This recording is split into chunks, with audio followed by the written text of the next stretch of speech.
मेरे प्यारे देशवासियों, नमस्कार। स्वतंत्रता दिवस की पूर्व संध्या पर आप सभी को मैं हार्दिक बधाई देती हूँ। हम सभी के लिए एक गर्व की बात है कि स्वाधीनता दिवस और गणतंत्र दिवस सभी भारतीय उत्साह और उमंग के साथ मनाते हैं।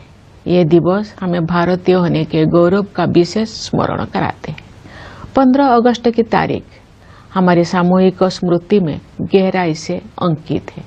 औपनिवेशिक शासन की लंबी अवधि के दौरान देशवासियों की अनेक पीढ़ियों ने ये सपना देखा था कि एक दिन देश स्वाधीन होगा।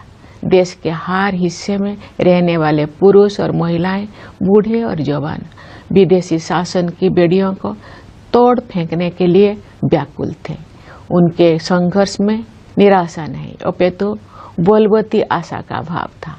आशा का वही भाव स्वतंत्रता के बाद हमारी प्रगति को ऊर्जा देता रहा। तो हम उन सभी स्वाधीनता सेनानियों को भी श्रद्धांजलि अर्पित करेंगे जिनके बलिदान के बल पर पहले 15 अगस्त के दिन भारत ने स्वाधीनता हासिल की थी।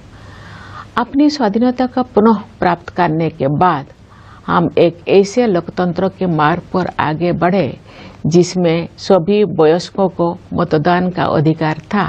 दूसरे शब्दों में कहे तो हम भारत के लोगों ने अपने नियति को स्वरूप देने का अधिकार स्वयं को अर्पित किया। अनेक लोकतांत्रिक व्यवस्थाओं में जेंडर, रिलीजन तथा अन्य आधारों पर लोगों के मताधिकार पर पाबंदियां होती थी, परंतु हमने ऐसा नहीं किया।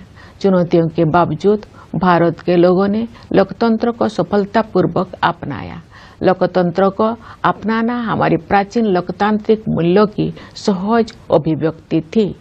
भारत भूमि विश्व के प्राचीनतम गणराज्यों की धरती रही है। इसे लोकतंत्र की जननी कहना सर्वथा उचित है। हमारे द्वारा अपनाए गए संविधान की आधारशिला पर हमारी लोकतंत्र का भवन निर्मित हुआ है। हमने लोकतंत्र पर आधारित ऐसी संस्थाओं का निर्माण किया जिनसे लोकतांत्रिक कार्यशैली को मजबूती मिली। हमारे लिए हमारा संविधान और हमारे लोकतंत्र सर्वोपरि है।